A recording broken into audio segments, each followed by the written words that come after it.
The Tabletop Miniature Hobby Podcast is proud to be sponsored by Dr. Spork's 3D Terrain. From retro greenskin outposts to elven fortresses and obelisks, this is hands down the best nostalgic scenery you'll find out there, and all at stupidly reasonable prices. Check it out for yourself by searching for Dr. Spork on Cults 3D or My Mini Factory, and turn your bedroom battlefields into a scene from White Dwarf circa 1994. Andy Chambers not included. Brought to you by BedroomBattlefields.com, this is the Tabletop Miniature Hobby Podcast.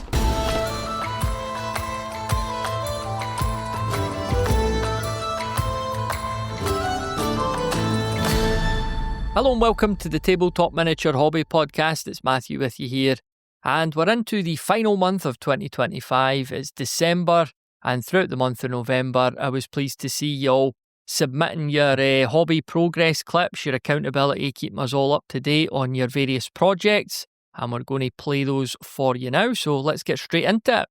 Hello, Matthew and podcast listeners. This is Johan again, calling in from Taiwan. I'm TEG Jeeves on the Discord with this month's hobby update. It's the 27th of November, so we're reaching the end of the month soon, and then we are getting into December, which is the holidays, which is exciting.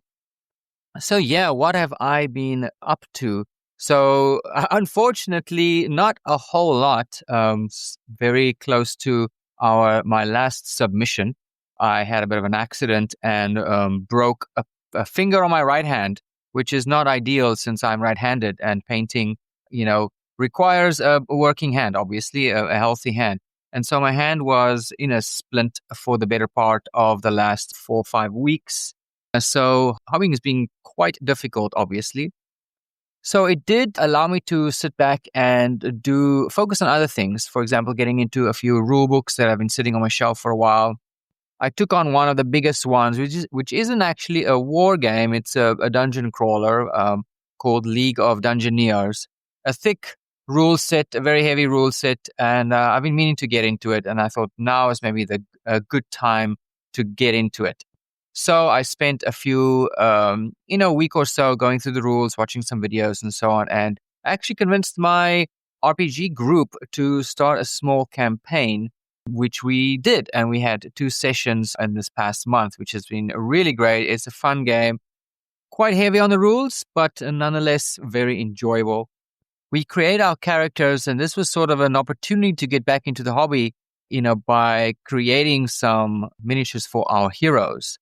I grabbed some of my North Star miniatures kits from Oathmark and Frostgrave and started kit bashing a couple of our heroes, which have been fun to do. I had most of the pieces that I needed. I especially love the Frostgrave kits. There are so many little details, little things that you can stick onto your miniatures, and little swords and backpacks and pouches and scrolls and little mice and, little birds and so on, familiars that you can stick on your wizards and so on. So that's been really fun to make them. I managed to, with broken hand and all, put a couple of heroes together and got them painted for our second session. So that has been pretty fun. Other than that, I really enjoyed listening to Matthew Yore and Dr. Spock's battle report using Song of Blades and Heroes, playing a sort of 2 Nurgle warbands fighting each other. That's been really fun. And it's kind of inspired me to get into a couple of Nurgle-based or Nurgle-themed miniatures. So first I went to and found the Great Unclean One. I had to start there, start with the big boy. I found a good file for that, a 3D printed file, and I scaled him down to make it more manageable. I wanted something that's not massive, something I can actually use on a table. So I scaled it down quite a bit from its original size. I started painting that and a couple of Plague Bearers, which are actually 15mm miniatures that are quite chunky and easy to print on my FDM printer. So I just scaled them up to 28mm size, and I had them printed out, and I started painting them. And lastly, I had a bit of work on my terrain, started working on my Gothic ruins, slowly start painting them, getting a little bit of detail into them, and finished up painting a couple of craters. I haven't had any good blast craters, so these were cool to work on. And yeah, that's pretty much my November hobby update. I'm excited to hear what everybody else is up to. Always enjoy listening to the episodes. And yeah, thank you, Matthew, for, doing this podcast, and excited to hear more. Have a lovely day and see you guys next time. Bye-bye. Hi, Matthew. It's Johnny Watson from Johnny Watson Gaming. Firstly, I just want to say I really love the show. I'm an avid listener on the way to work. You're in the background, nattering away to your guests. It's always extremely interesting, and keep up the great work, mate. So, yeah, it's first time ever jumping into this and doing a little hobby update. So I thought I'd dip my toe. But I have been working on my Call of the Crown challenge. So I've obviously entered that. And I'm working on some Undead at the moment. I've just finished a Screaming Skull Catapult. And I think the next month, which is going to be December, I'm going to be doing a Necromancer. So guys, have fun, keep hobbying, and yeah, looking forward to your next show. See you later. Hi Matthew, it's George here. I'm George Paints on Discord and Old Hammer and Tongs over on YouTube. I've been a bit quiet on the hobby front recently, so I haven't had any updates, but I'm flying back into action because next year I'm re-entering the Old World Army Challenge, where you need to paint an army in 6 months. And my plan is to paint an Imperial Guard army based on the classic John Blanche artwork from that Imperial Guard plastic box set of the late 80s, got used quite a few times. Massed ranks of guardsmen advancing slowly towards the enemy. So I've been accumulating my guardsmen ready for that over the last sort of year or so, really. I've bought quite a few, but also had loads sent my way by fellow challengers who are also taking part with other projects, or just by friendly folk. So that's been really, really heartening and encouraging. So I've got quite a big army now, well over 100 miniatures that I need to start painting. So the next few weeks I'm going to be prepping them, getting all the old glue and paint off, undercoating them, so that I'm ready to pick up the brush on the 1st of January and get painting. It's going to be a big challenge, but that's why it's called a challenge, because it's not supposed to be easy. But I'm really excited about it. I'm just going to paint up loads and loads and loads and loads and loads of figures, loads of flags, loads of commissars, so they don't all run away. And it's going to be brilliant. I've always loved Imperial Guard. It was the first army I got into when I first discovered Games Workshop and Warhammer back in 1990, I think. So it feels like it's a rite of passage that I'm finally doing this now. So I'll be keeping everyone updated on my progress. It's going to be fun. Thanks so much. Looking forward to hearing everyone else's updates. Thank you again, Matthew, for the brilliant podcast, and speak to you all soon. Bye-bye. Hello, Matthew. It's Ed here from Sussex and the Bedroom Battlefields Discord. Just calling in for my hobby update for November. So, from the gaming front, I've had a really fun month. I played in a Blood Bowl tournament at the beginning of the month, where I won 2 and lost 1. Ended up coming 3rd in the tournament, which was amazing. Really, really happy with that. I also got in a few games of Gaslands, which was really, really fun. We tried out a few scenarios we hadn't played before and had a great time. I've also played some Xenos Rampant last weekend against a friend of mine at the club. And yeah, I haven't played it for just over a year, maybe nearly a year and a half. And it is a really fun game. I've forgotten how much I enjoyed it. So that's been my gaming for the last month. In terms of hobbying, it's all rats. I'm working on bringing at least 1,000 points of Skaven to the Bedroom Battlefields Games Day that Jason and Mark have been organising in January at Great Shefford. And yeah, I'm on track. I should even actually have more than that. I think I'm going to have about 1,300 to 1,500 points of Skaven to take along. So yeah, that's kind of been it. That's all I'm expecting to do next month, is paint more rats and tidy up the army so that I've got movement bases and things like that for them. Maybe I'll get in a game or two. I'm not expecting a huge amount because I work a lot in December. I'm working in retail. It's a pretty full-on month. So anytime I get to sit down and work on a handful more models for the big battle, the big siege, will be great. Anyway, that's it from me. Really looking forward to hearing what everyone else has to say.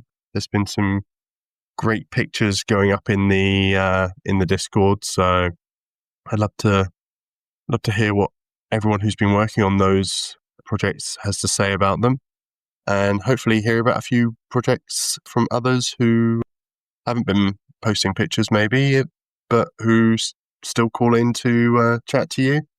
And anyone who isn't already on the Discord who fancies joining us, please do. It's really fun. Such a supportive community. And yeah, have a great day. Hi, it's Dave here in Northern Ireland.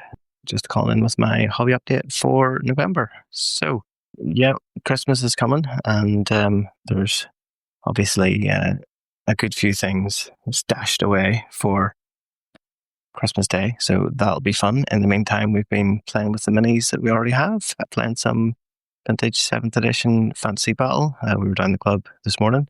2,000 points, Tomb Kings versus Goblins, so that was good crack. We were doing a wee objective mission, so that was good. Looking forward to probably getting into the old world rules more in the new year, so planning on basically getting the rules update so we can play with other people down the club, so that'll be the plan. And also a bit of Gorkamorka penciled in for next year, and probably some Middle-earth strategy battle game as well, so that'll be good fun. Also taking the opportunity, because it's Christmas, to furnish myself with a few hobby supplies to keep me going through the next year. So yeah, that's the plan. Been doing a bit of sculpting as well. Recently putting together a squad of grots on mopeds. So that'll be my plan for putting together like a homebrew Gorkamorka crew of like a Gretchen moped pest gang. Sure to be destroyed at every opportunity, so that'll be the plan. Looking forward to hearing what everybody else has been up to. Cheers. Hello everyone, Callum, aka Dr. Spork here, and it has been a particularly mixed hobby month for me. So let's start with the bad. Painting. Basically, I got nothing done. Life has kept me busy and exhausted. So I'll be taking the mulligan for this month's Call of the Crown challenge and hoping to do a bit better next month. I did, however, manage to get a couple of 3D models finished though, including a massive landing pad that is by far and away my biggest model yet. And on the gaming front, I had my first taste of laser burn. The rules are insanely complicated. The shooting particularly felt like it was going straight over my head, even though it was definitely making quite large holes in my small group of mercenaries. But the way it blurs RPG and wargame meant you could really have fun with it. Really enjoyable. I don't know if he listens to this, but just in case, thanks again, Alan. I had an absolute blast. Can't wait to do it again. And so, to next month. Hopefully life will let me paint my pump wagon. And I have a game of 5th edition to enjoy tomorrow afternoon. I've been working on another piece of fantasy scenery, and that should be done soon, so keep your eyes peeled. And of course, I have a date with the man, the myth, the legend, where we hope to finish off our rat milking adventures. So, let's see what December holds hobby-wise. I know it will include the joy of my miniature advent calendar from Oakbend Studios, so that will be keeping me excited. I look forward to hearing everyone else's ups and downs, and I wish you all the best for the month ahead. See you in the new year. Greetings, everyone. Mark Snacklewolf, new to the Discord and enjoying the interaction with all of you. My hobby progress has been focused on preparing for a game in December of Epic Warpath by Mantic. I'm immensely excited to get this system on the table. Marauders are my first army, and I'm already considering a Demo Force as a second purchase. We wanted to play a 10 to 15 millimeter sci-fi game for a long while now. I ordered the Legions Imperialis box set when it released, but I eventually sold it. The models were amazing. They were so rad, but I knew the cost and rules were going to be a hurdle. My already stretched game groups were not going to attempt. A friend and I explored rule sets with no established range, but minis agnostic systems are something I honestly struggle with. I like units on the table to have a uniform, similar style. I want them to make sense visually, so to speak. And I'm a bit uptight that way when the scales between armies differ slightly, or the bases are different height, or the look is a little incongruent and off-putting. It seems to not vibe for me. So navigating what rule sets to run and which range to acquire kind of fell by the wayside for my mate and I as well. He wasn't feeling the process either. So a bit later, enters center stage comes Mantic's Epic Warpath Kickstarter. Amazing looking armies and a large variety of them. From what I've read now, the rules are solid too. I wanted something between OPR and Imperialis, and I just think this might do the trick. With an established company like Mantic getting into the epic sci-fi world, I hit pledge on the Kickstarter pretty damn fast. Upon arrival, I learned that Mantic now offers numbered sprues and online assembly instructions, so I could not be happier with the investment. The plastic is on my hobby desk. We're elated to try it, as I said, and I've been hard at work getting these units assembled. I even painted a squad of the Orc Walkers, which I posted on the channel about a month ago. And I'll take some pictures of the first game session for those of you that are curious about our upcoming experience. It's going to be rad. I know it. And thanks and cheers from Central California. Another month, and more painting has been completed. A pillage warband has mostly been completed, Vikings at the moment, and I'm working on some Anglo-Saxons now. I think the Footsore miniature King Alfred will have to do for my leader of the Anglo-Saxons at the moment, though I am considering using some of my Lord of the Rings miniatures as Anglo-Saxons. They just are slightly too armored in some cases, but they do look very good. It's been an interesting time. I got my eldest son turned 11, and his request was a box of speed paints. So I bought him a box of speed paints, and he churned out his pillage warband in about a day and a half. And I'm feeling very behind. But yes, he's having fun. We should be having our first game in the next week or so. Now, we'll keep this between ourselves, but one of the joys, shall we say joys, of being an adult is buying your own Christmas present. So an A1 bamboo 3D printer is on its way to me, and I mustn't open it until the day itself, but I am subtly preparing for it. I plan to print out some terrain for the Baron's War, for pillage, and a lot of that terrain will cross over very nicely between the two. Medieval terrain being very good for for that sort of thing. But I'm looking for some retro Necromunda terrain that looks more like the old thing.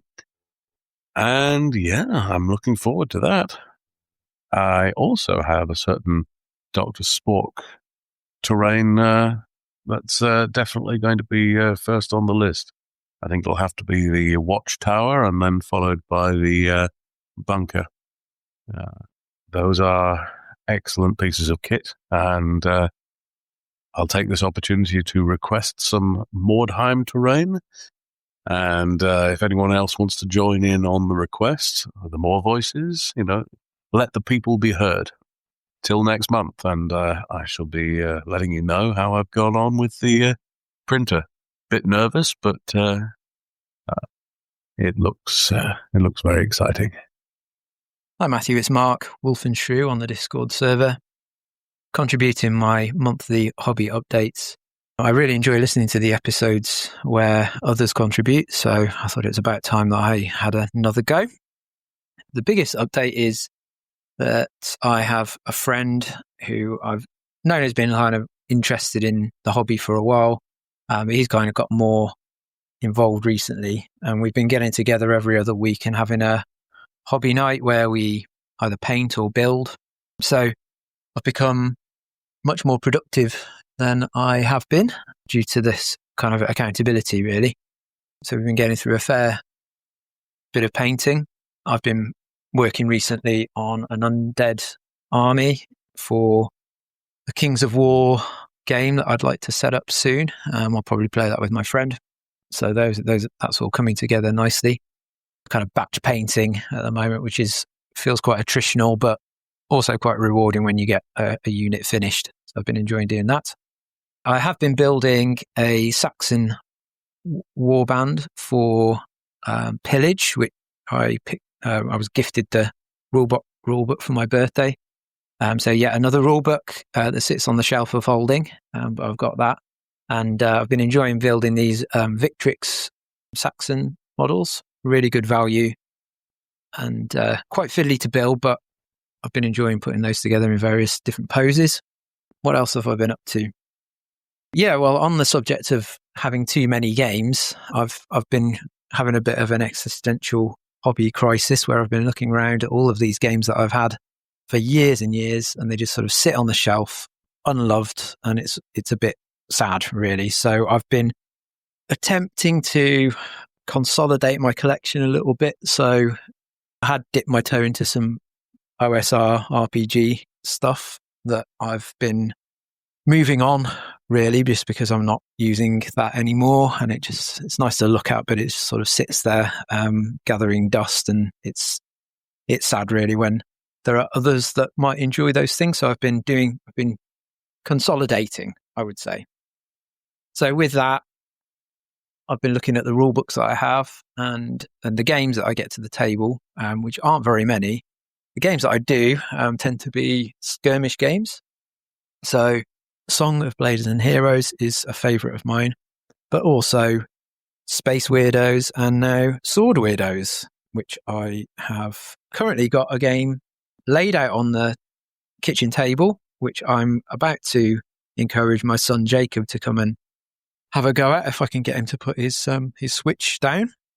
So that's all set up nicely. I've had a lot of fun this morning building 2 small war bands. I think they're about 85 points each, so it's going to be quite a small game. I've got some orcs and I've got an adventuring party. So I've just used the models that I've painted up from Mantic's Dungeon Saga, the original edition of that game, not Dungeon Saga Origins, the original version of the game. So I've just used those models and they're set up on the table ready to go. So wish me luck. I'm going to go and have a go at that now.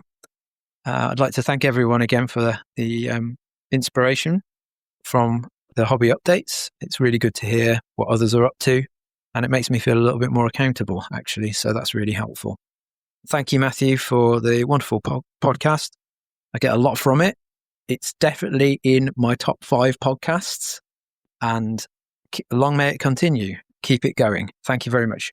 Bye. What's got your attention right now in the hobby? What are you painting, playing, or planning for this month? Head on over to bedroombattlefields.com/voicemail to submit a clip for our monthly hobby update episode. That link again is bedroombattlefields.com/voicemail. And now back to the show. Hi, it's Tom here from D&D at Work.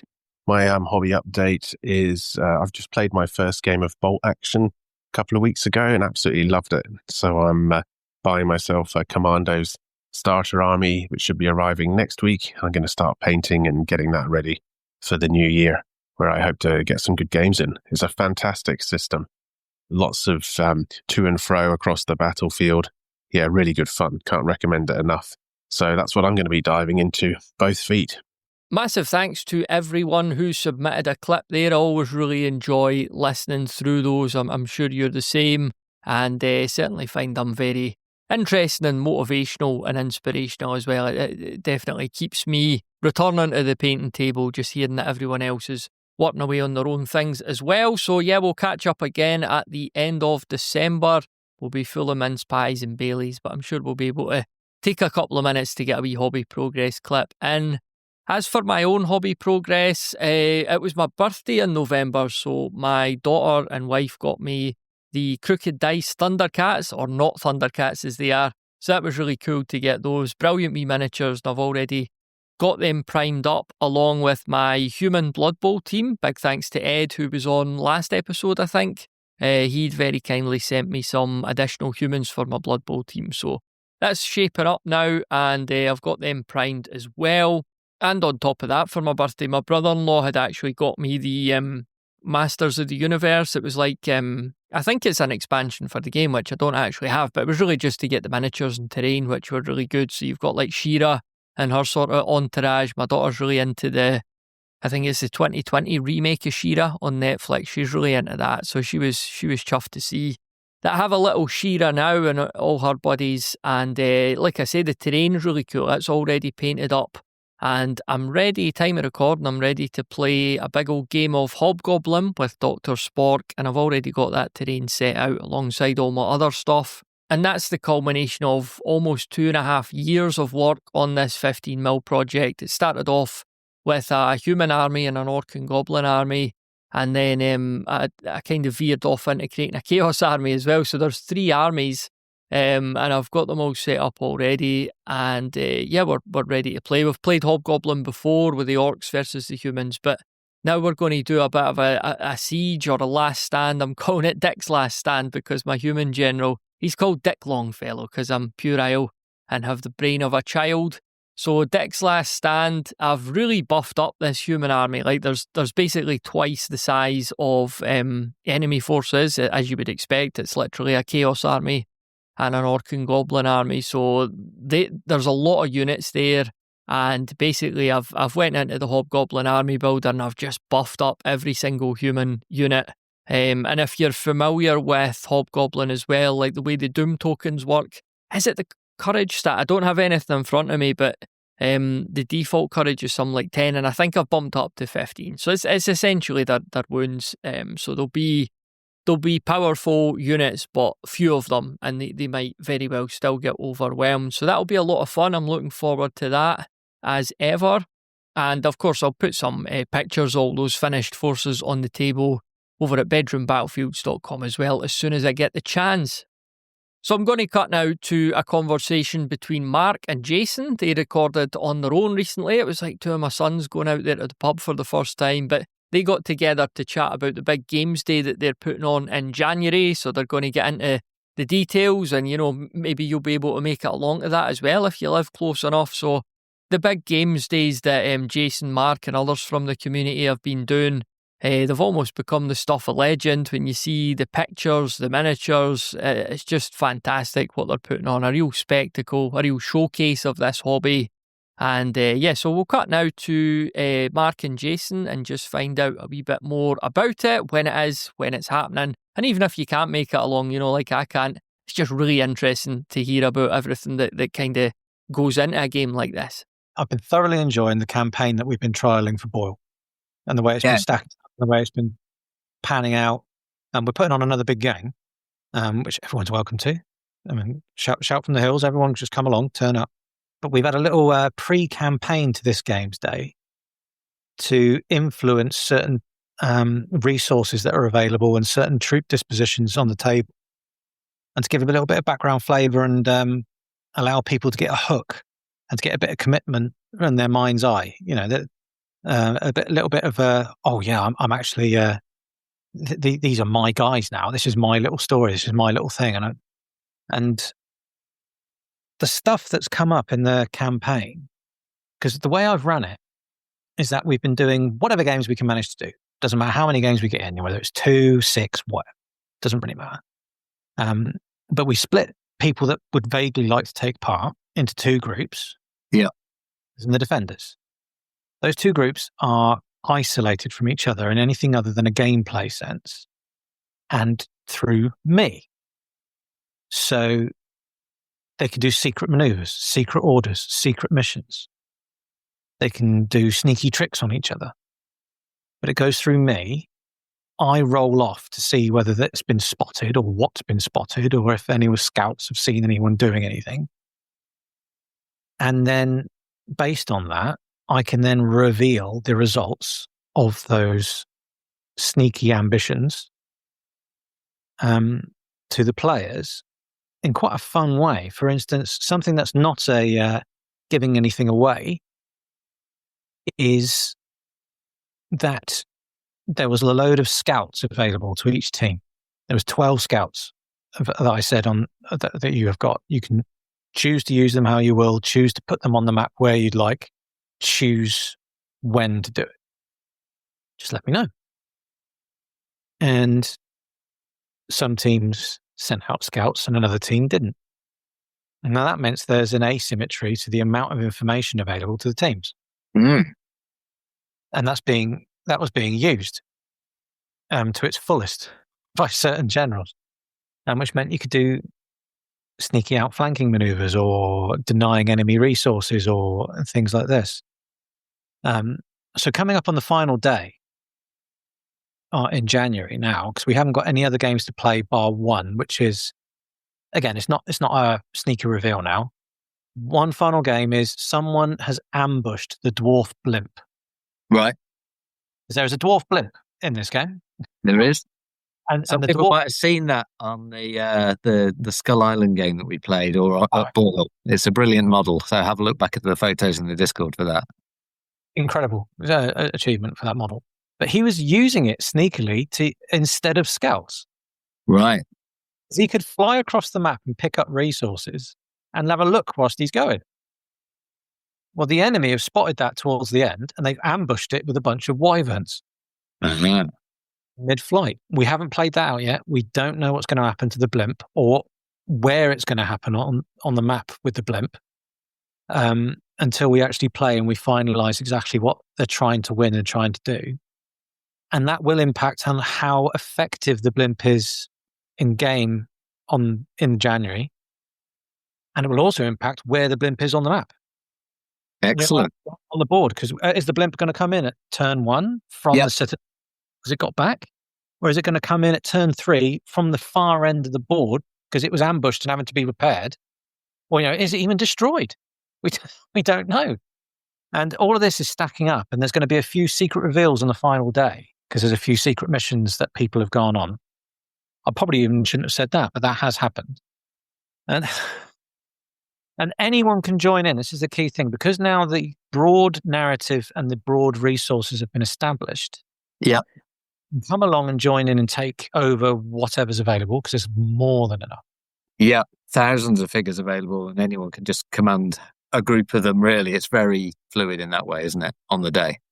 Of people that have confirmed, the two forces, both the attacking and the defending, is somewhere around 50,000 points. Okay. Not that we're using points in the literal sense. We're not really. That's just to give a sense of volume, isn't it? Yeah. Sense of volume. And it's about 30,000 in the attackers and about 20,000 of the defenders, but they're not all in the citadel. There's a relief force.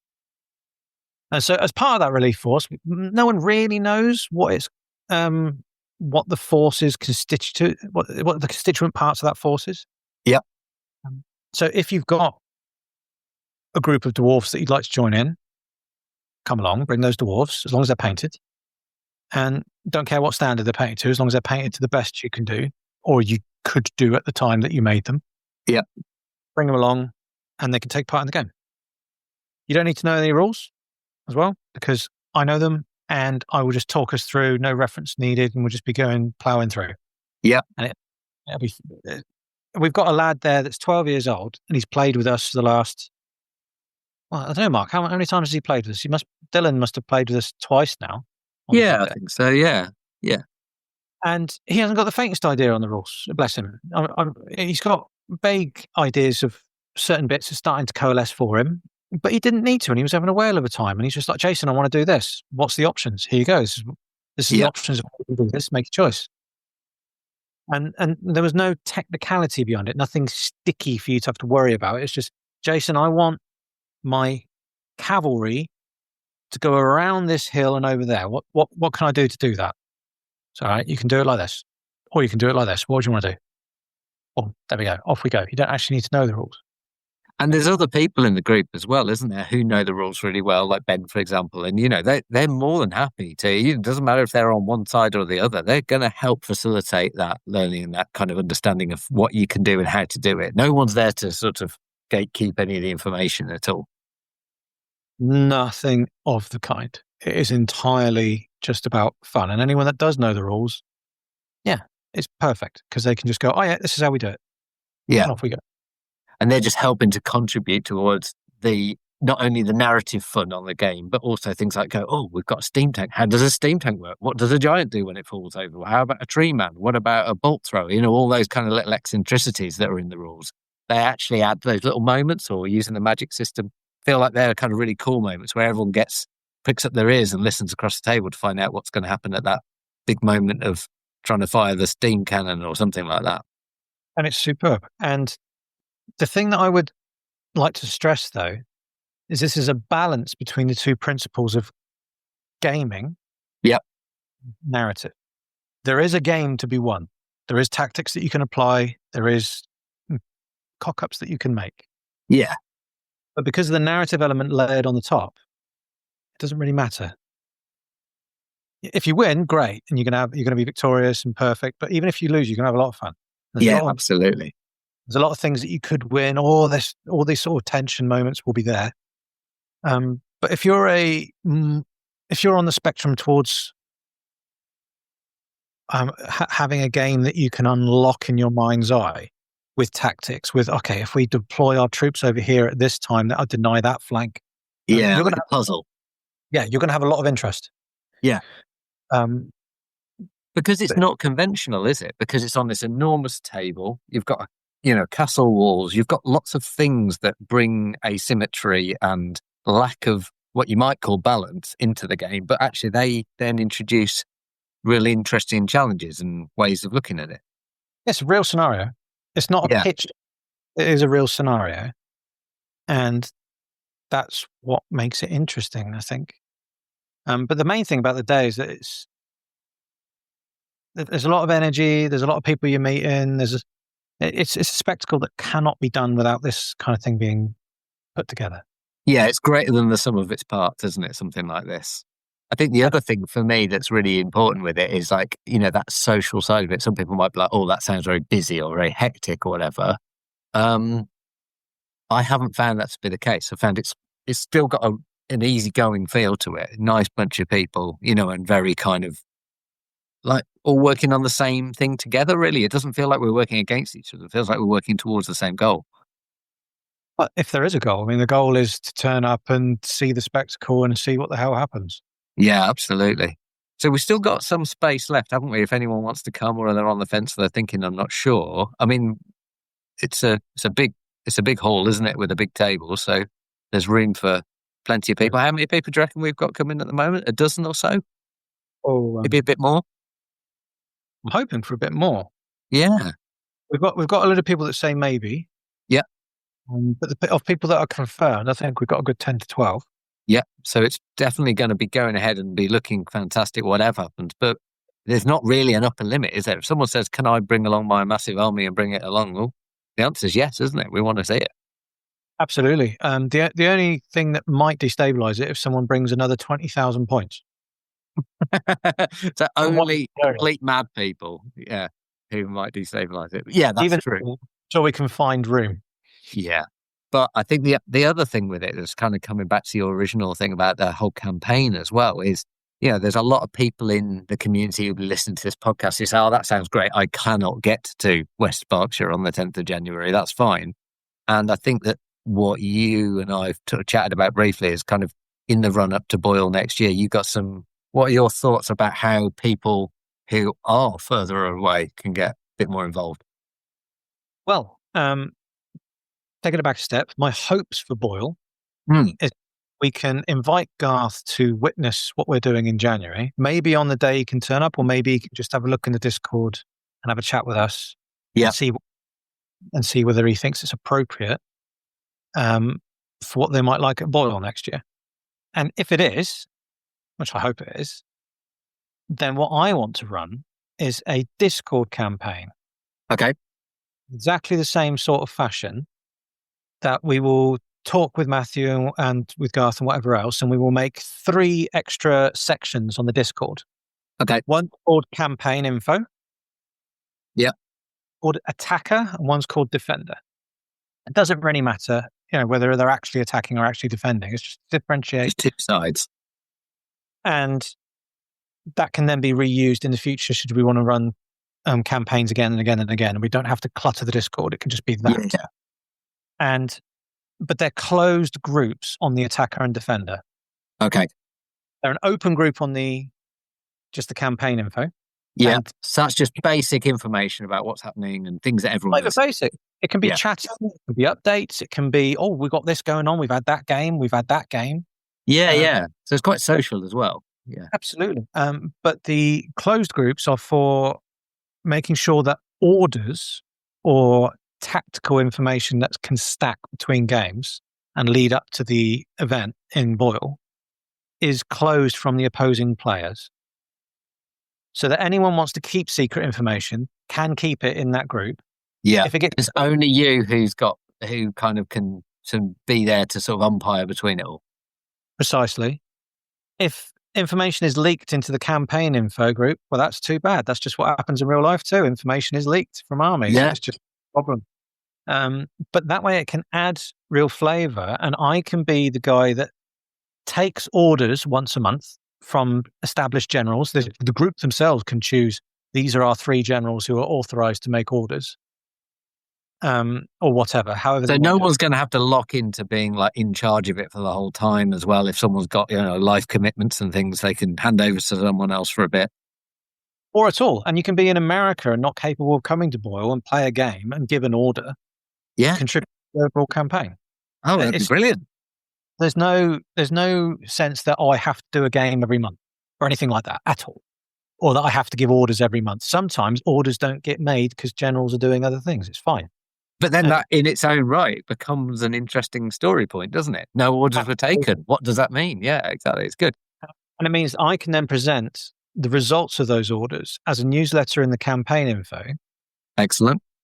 And also specific information that has been determined that can only go back to the general that issued that order. Right. Or maybe the order was intercepted. Maybe a scouting force was intercepted. I then decide how that plays out based upon campaign info that I've been reading and rolls that I make. Okay, was that intercepted? Okay, the enemy now have it. And actually, you don't know that the enemy know. It's all really cool. What I really enjoyed from it is just the very interesting way that people ask. Like, so when you first said, we're going to do this, and you're doing it on a WhatsApp group at the moment for the game in January, I was a little bit unsure as to how it would work out. And it's like, well, how does it work? How do you give an order? What does it mean? But it's very, very natural, isn't it? You'll say something like, this thing has been seen. And then people say, well, that doesn't sound good. And it just becomes quite organic. And actually, we've certainly on the team I'm in, I know that we've issued some orders or come up with some ideas that are very sort of off the wall and unusual, but you've gone, yeah, that makes sense. I can understand that. So very much like how a games master in a role-playing game can kind of process those very real life kind of questions that people have got. It's like, well, what does that mean? And do we know that? And, you haven't always come back with complete rock solid information or with total answers on everything. Sometimes you can't, we don't know. That's all we know at the moment.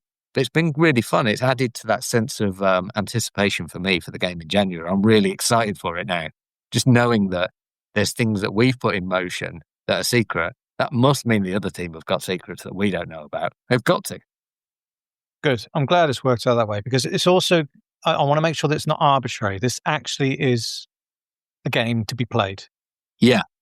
So the decision you're making isn't full role play at all.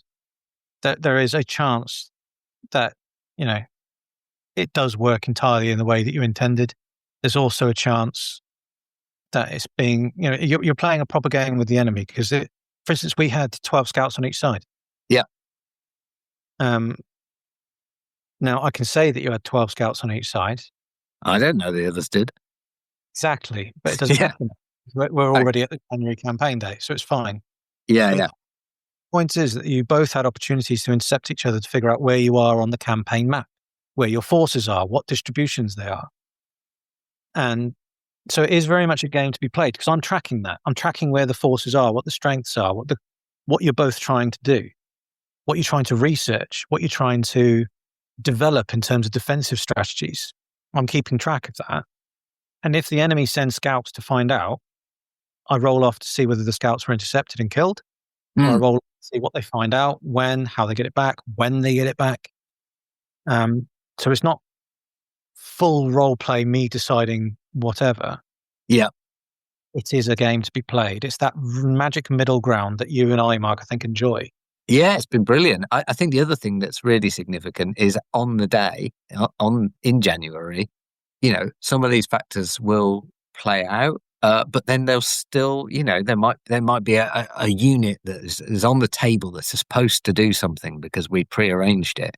But it doesn't mean it will do that. It doesn't mean it won't get shot by a cannon in the first turn, and that's kind of fun too, because for as many best laid plans you can make, they can all go horribly wrong on the day as well, which for me, I really like that. I like that dynamic quality to it all.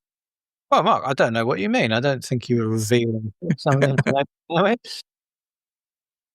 think it's fantastic. It's such a cool way to play the game. And I think that for people who perhaps kind of perceive Warhammer to be, because we're using the Warhammer rules, aren't we? But people who perceive Warhammer to be a very a very dogmatic game with a lot of doctrine and a lot of kind of codified, hard locked down things you can and can't do. For me, it's really kind of spun that on its head, and it's kind of gone, no, Warhammer's a really good engine for storytelling and doing things in a really organic way rather than a really granular, detailed thing. And that surprised me really pleasantly, actually. And I've become quite a convert from thinking maybe it was a game system that, because when I'd encountered it as a kid, I found it too complicated. I actually, I think you've opened my eyes to kind of go, no, you don't have to layer on every single complicated rule. You don't have to know every single one of your enemy's units and what they can do, because it doesn't actually add a load to the game. The game works really well in a sort of simple fashion, albeit one with a lot of stuff on the table and a lot of players and a lot of scenery. I'm glad you feel that way. I would say it's true for any game. I think it's more the attitude we're bringing to it. The reason I use Warhammer is two reasons. One, I've got a nostalgia for it and like it. Two is that I'm familiar with it. I'm familiar enough that I can then make the game flow for everyone else. I don't know either. I don't know Dragon Rampant or Lion Rampant. I mean, if someone else does know that, then please do take my place and we'll play that. I don't care. Yeah, that's a good point. I think it's not the game engine that we're playing. We're playing the story, aren't we? And the scenario. There is a game. Yes. Yeah, the scenario is the most important thing, really. And that's what this campaign's been great for, because it creates a dynamic, evolving scenario as you kind of run into it. So, yeah, it's fantastic. Well, the main thing now then, Mark, just briefly, is that this game is that it is a siege. It's a siege of the Dwarf Hold with the two queens from Boyle had to run away to protect themselves because the evil Jeff was trying to marry them. And the good Jeff is still trying to marry them as well. He's currently sat on a dung heap outside the walls of the castle, waiting to go in to try and convince her to marry him so that he can then quantum leap to his next sector of life. But unfortunately, the evil Jeff is trying to do the same. I think this whole Jeff thing has become really interesting because he basically has more sway over 50,000 points worth of troops than he really should, doesn't he? But it's in the most interesting of ways. Yeah. Because he can dominate in some sense, but it's not tactically dominating. No. He just does something bananas that happens to be relevant to the scenario each time. It is it's very, very spooky, isn't it? I am the last one, Mark. It spooked me out no end. The way that Jeff somehow, I mean, it wasn't even Jeff as well. That was a strange thing. It's tough to say. It's one of those things. It's almost like it's a joke that you have to be there for. So I have no idea how it happened or why it happened that way. But there's that's just that moment again. The Matthew Beebe's Jeff and the Jeffiverse is really playing out in a strange way. But it's all going to be there, and there's going to be a big besieging force against the dwarfs whilst this background narratives are happening. There is side quests that have been confirmed by certain players that they wanted to do. And there is a relief force on the way because the beacons were successfully lit. So a relief force is coming. Don't know where or when. No, and we also don't really know how much allegiance people have got on a sort of almost there's a slightly political level, isn't it? You know, so what do people think of the dwarves who are allied to them? Are they going to answer the call? Do they care? And all that kind of side of things. There's some unknowns there as well. Oh, wow. I don't fully appreciate that. But if that's how players are thinking in the background, that's how it feels. It feels like, and I know that some of these are just random rolls, but it does feel like it's got that kind of there is a lot going on. Significant kind of like end of the phase kind of feel to it, which is quite cool actually, because it just then makes the stakes a little higher. It makes that, will those people arrive on time who are coming to relieve us? Will all that work? You know, feels like the dwarves, from what I can tell, are really up against it. You know, this is not good news for them whatsoever. So for the defenders to survive feels a little bit less, I don't know, it feels like the odds are stacked against them at the moment, but there's a lot of stuff I don't know about what the attackers might be concerned about. Well, I don't think it's any mystery to say that the dwarves have had a terrible time, that they lost the mines and they've got attackers in their underhalls now because of the campaign. And that didn't necessarily have to be the case. That could have been different. Yeah. So just to very briefly touch on that, you ran a Dungeon Saga game the other day, and is that right that you used Dungeon Saga to determine some of this stuff, or was that completely separate? Yeah. We used Dungeon Saga to determine it. So it's not a Warhammer campaign in a literal sense, is it? It's just, well, what story do we need to tell? What's the best engine for doing that? And what do I know? Yeah. I know Dungeon Saga, so I can run that. And the key thing is the scenario, campaign, narrative game. And we can run that however we want. But the point is that the dwarves are up against it because they tried to, how to say this? They tried to reinforce themselves and gather resources and force to themselves in various ways. A lot of stuff has happened to them that they didn't anticipate. And one of them that isn't a mystery is that the mines have fallen to enemy undead. And the mines are linked to the underhalls beneath the citadel. So that's what we were playing out in Dungeon Saga. Excellent.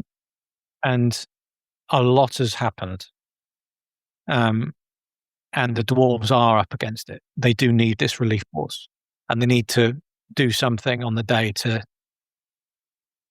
Well, it's going to be interesting because I can't reveal much without ruining the day's reveals, but that there is going to be some stuff revealed that isn't very surprising, I think, from some players.